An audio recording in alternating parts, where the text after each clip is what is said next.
Bonjour, chers Congolais, chers compatriotes. Alors, je suis ici en compagnie du général Ferdinand Barou, suite effectivement au décès de maître Aloïse Moudileno Massengo, à qui nous allons rendre hommage. Vous savez que maître Moudileno Massengo Aloïse était le premier avocat inscrit au barreau de Brazzaville, le premier avocat du Congo. Et donc, à ce titre, j'aimerais au nom de tous mes confrères,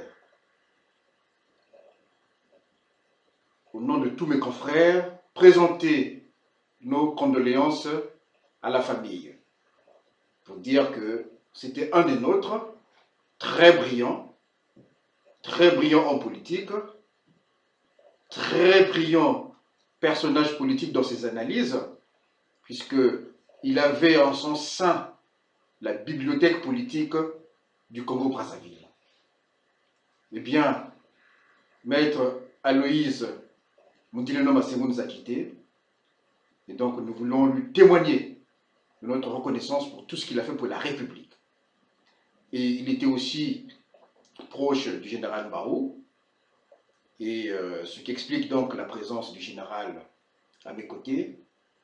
Il va certainement dire un mot pour rendre hommage à cet illustre disparu qui est maître Aloïse Moudileno Massengo. Mon général. Merci beaucoup, maître. Comme vous voyez, je suis très proche des intellectuels.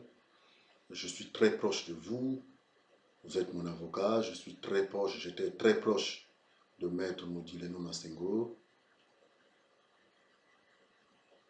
Nous allons lui rendre hommage. Je vous demande, mes très chers compatriotes, d'observer 1 minute de silence pour la mémoire de ces grands hommes politiques, grand intellectuel, un patriote, mon aîné, mon grand frère chéri, comme j'avais l'habitude de l'appeler. Donc, 1 minute de silence en sa mémoire. Je vous remercie.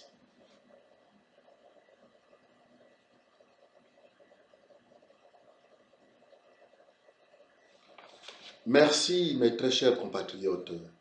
S'il est un des hommes dont l'épaisseur et la dimension politique et culturelle dépassent sa propre génération, c'est certainement maître Aloïse Moudileno Massengo, tant son empreinte marque de manière incisive des générations entières. Pour l'officier Mbaou Ferdinand que je suis, maître Aloïse Moudileno Massengo, notre grand frère, laisse derrière lui un héritage de résistants véritable. Il laisse derrière lui un héritage politique important, à la fois par le rôle politique qu'il a joué et surtout par la perspicacité des idées dont il a fait montre. Il nous quitte à ce jour en désarmant nombreux d'entre nous qui croyons en l'éternité de cet homme humble, calme et avenant, laissant derrière un vide, tant par son humanisme que par l'apport intellectuel qui l'a longtemps caractérisé. S'il faut rendre hommage à ce grand homme politique de notre cher pays, le Congo, c'est pour montrer, souligner et exalter l'âme de grands patriotes et donc mettre en évidence le souffle qui a porté ses engagements politiques et fait de lui une des rares figures politiques qui marquent tant les consciences congolaises. Je pense en particulier à ces nombreux actes posés qui ont ponctué la vie politique, comme cette mémorable démission quand les désaccords se sont fait jour.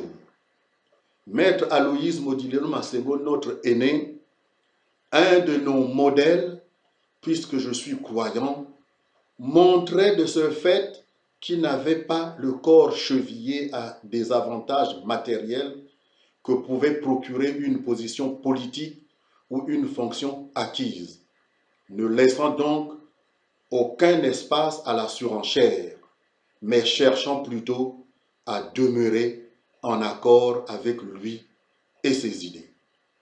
Il nous faut ainsi rendre hommage aux convictions de cet homme et aux idéaux qui les ont nourris. Rendre hommage à une figure de l'histoire et à une pensée dont la doctrine a inspiré les actions les plus élevées, les plus nobles, et prôner les ambitions les plus universelles, comme la question de l'unité nationale, grâce à laquelle notre pays a évité tantôt des moments douloureux. Au nom de la résistance, mais bien sûr en mon nom personnel, et de tous ceux qui participent du combat politique d'aujourd'hui, nous nous inclinons devant la mémoire de cet illustre aîné. Que le bon Dieu nous fasse grâce de lui accorder une place de choix par la bonté du cœur, l'amitié et la fraternité et l'engagement pour les autres qui ont remarquablement tracé son itinéraire. Ce personnage nous a tous marqués. Il a touché le cœur de mon engagement militant en m'inspirant des réflexions sur la manière de faire la politique et m'instruisant sur les thèmes comme la liberté, la République, principalement sur tout ce qui peut sembler distinguer le mal du bien, l'intérêt collectif de l'intérêt individuel, la barbarie de la bonté, l'amour des hommes de l'hypocrisie mortifière. Oui, Maître Aloïse Modileno Massengo est de ceux qui ont contribué largement à mon épanouissement. Aux uns et aux autres d'apprécier la justesse de ses analyses, de sa vision. Cet homme politique et intellectuel avait donc tôt compris que les armes d'une résistance pouvaient aussi résider dans le verbe, la force de persuasion. Il convenait cependant avec moi et m'encourageait dans mon métier des arts à disposer des capacités autonomes qui nous permettent à tout moment d'unir toutes les forces et de préparer activement une capacité congolaise future, depuis que je lui avais démontré que la défense, oui, la défense, revêtant un caractère global, ne se réduisait pas à sa dimension militaire, certes essentielle. Maître Aloïse se servira de ses ressources naturelles et intellectuelles pour mener la résistance et instruire la jeunesse. Ses nombreux ouvrages et réflexions livrent à la fois la fécondité de sa pensée et la lucidité de son être et éclairent autant les problématiques auxquelles le Congo était confronté tout en proposant, dans un élan pragmatique, les solutions qu'elle pouvait inspirer pour la nation. Le doyen Aloïse Modileno Massengo occupa un haut rang, celui de vice-président de la République. Son approchement dans la résistance avec moi, son modeste jeune petit frère, comme il m'appelait, son rapprochement avec le général Emmanuel Ngolondele, notre aîné, la très respectable Madame Niali, et principalement son cheminement avec Marien Gwabi, le mettait au-dessus des clivages ethniques et apparaissait comme une démonstration, sinon comme une indication du refus d'un repli identitaire, car l'homme croyait en la nation. Le grand Modileno a surtout partagé avec ses concitoyens l'idéal révolutionnaire. Comme ses autres compagnons de route, il se berçait à l'idée que les rapports humains pouvaient se vivre autrement que par ce que nous livrait la société précapitaliste à laquelle nous conviait la décolonisation. C'est pourquoi Aloïse Modileno Massengo, un grand avocat, et ses autres grands contemporains comme Aimé Césaire, pour ne citer que ce dernier, adhérèrent à l'idéologie marxiste. Normal, car le communisme exerce une forte attraction dans le monde colonisé, dans ce que l'on appelait le tiers-monde. Il est une idéologie qui accompagne les luttes de libération. L'Afrique, à l'instar du reste donc du tiers-monde, est prise d'une fièvre d'émancipation. Moudileno Massengo répondait-il ainsi au mot d'ordre d'une idéologie qui devait affranchir son pays, le Congo, d'une tutelle étrangère? Maître Aloïse Moudileno Massengo était enraciné dans le marxisme, mais n'était guère enfermé dans le dogme. Ce détachement lui assurait le recul nécessaire à tout esprit éclairé. Et c'est au nom de cette même lucidité qu'il franchit la ligne jaune. Qu'en n'étant donc plus en phase avec ce qu'il voulait combattre, et donc en désaccord, il sut se retirer. Non pour taire sa parole, mais pour mieux étaler les convictions. Sa vision valait mieux que tout. Loin de céder à toute complaisance qui aurait tantôt pu préserver ses intérêts matériels personnels, il préféra l'exil. Il est une fierté et beaucoup de privilèges dans ma vie de soldat et de résistant. Moi qui suis parti, parce que comme lui, résister aussi, c'est partir. Je suis parti en exil forcé, refusant d'aimer quelque chose et son contraire, refusant d'être fidèle aux orientations, aux conclusions politiques, sociales et économiques de la Conférence nationale souveraine et leur contraire imposé par les armes, par les femmes et les hommes indignes, maudits, conduits par Sassou Nguesso. Il se retira sur les terres de Nancy, en France, où il entendait désormais scruter la vie politique nationale et décliner sa vision des choses, tirer la sonnette d'alarme dès lors que les signes anti-coureurs de cette société vacillante s'étaient annoncés. Le doyen Moudileno, un de mes conseillers spéciaux, a inauguré une réflexion profonde sur la démocratie, les dérives autoritaires qu'il considérait comme antinomiques à la nature humaine. N'est-ce pas lui qui féconda le concept de démocrature dans l'un de ses ouvrages? Loin de concéder quoi que ce soit à ses adversaires politiques, il se montrait intransigeant sur les principes. Il cherchait à élever la morale politique, rejetant de nombreuses sollicitudes dont il fut l'objet de la part des régimes honteux, assassins successifs en place. Les difficultés d'un exil auraient pu davantage émousser ses convictions. Tel ne fut pas le cas. Il attendra la période claire, obscure de la démocratie avec Pascal Lissouba, qui le nomma pour être un temps à la tête du groupe pétrolier. C'est précisément dans ces moments que nous nous sommes approchés, lui et moi. Puis, il se retira définitivement pour vivre sa retraite politique. Malgré les découragements inhérents à l'exil, il a su fort résister contre vents et marées, alors même que le régime actuellement en place aurait souhaité l'avoir dans l'escarcelle pour l'exhiber comme un trophée. Il réussit là où bien d'autres ont échoué, tels des navires heurtant des rochers. Par ses écrits et interventions, il changea radicalement les rapports entre la résistance et le pouvoir. Il débusque des pièges comme pour mieux montrer et dénoncer le visage affreux de ce régime issu de la guerre, issu du coup d'État de 1997 et qui, mutatis mutandis, et en organisant des fausses élections, se maintient au pouvoir pour le pouvoir par la force des armes.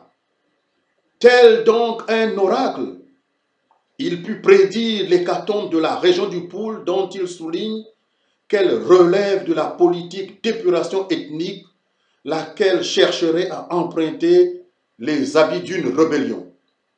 les dictatures, aimait-il à dire, s'inscrivent dans le temps, opérant ainsi les mutations nécessaires à leur survie.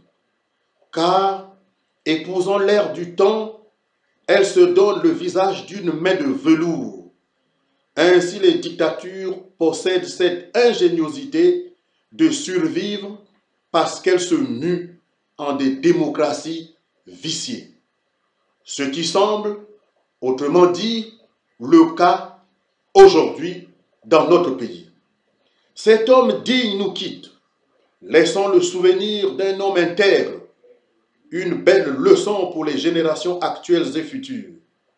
Un consensus national semble s'établir autour de ce grand personnage de notre histoire, celui d'être l'une des rares personnalités qui a su le mieux incarner l'idéal républicain. Jamais homme aura rarement bouleversé les mœurs politiques de notre pays. Sa démarche reste aux antipodes de celle qui trouve dans l'arène politique le seul moyen d'assouvir plutôt une soif matérielle et insatiable. Son appel à l'unité nationale, à la fondation de la nation congolaise ne manque pas de noblesse. Monsieur le ministre est mon très cher grand frère, sans l'avoir voulu, comme d'autres compatriotes avant toi. Tel le ministre est mon très cher grand frère Ngila Mungungankombo, un peu comme a dit Monsieur le ministre est mon très cher grand frère Wabari, tu meurs en exil forcé et tu seras porté en terre, hors du Congo, hors de ta terre natale, qui était notre bien commun, devenu propriété privée des Mboshi d'Oyo et de ses environs. Les Mboshi, ces barbares de l'ethnie Mboshi, minoritaire au Congo et au monde. Ainsi, oui, ainsi, dans leur détresse, les parents et proches restés au Congo-Brazzaville, cet enfer, te pleurent à distance, ce que tu n'aurais pas souhaité placer dans une posture normale. À la famille, justement, aux parents et aux proches, aux compatriotes, j'exprime ma profonde tristesse et ma solidarité dans l'épreuve que nous traversons. Doyen maître Modileno Masengo, si tu avais été un militaire, donc un frère d'armes à moi, par toi j'aurais envoyé encore un message au collectif de mes nombreux frères d'armes, les Mariengwabi, les Kikadidi, les Katali, les Motando, les Ntikakabala, les Diawara, les Anga, les Kimbwalankaya, les Remo Damas Ngolo, les Nkunku, les Adwa, les Ntsuru, les Nkomontoko, les Avuku, les Kiyindu, les Ntikakabala, la liste est longue, très longue. Mais je te fais confiance, maître, grand avocat, résistant, courageux, digne, intellectuel, patriote, humble, juste, sage. Tu as beaucoup fait. Que la terre te soit légère. Repose en paix, même si, te connaissant, repose en paix est trop te demander, car difficile pour toi de reposer en paix, laissant un Congo dans une descente aux enfers, parce que dans les mains du général Sassou Nguesso, chef des barbares Mboshi et des criminels qui l'accompagnent. Adieu, maître. Mais enfin, tu nous as laissés sur un chemin, nous le suivrons. Merci. Merci, mon général, pour cet hommage vibrant à maître Aloïse Modileno Masengo. Merci, mon général. Merci beaucoup, peuple congolais, mes très chers compatriotes. Bon, j'espère qu'on a vu.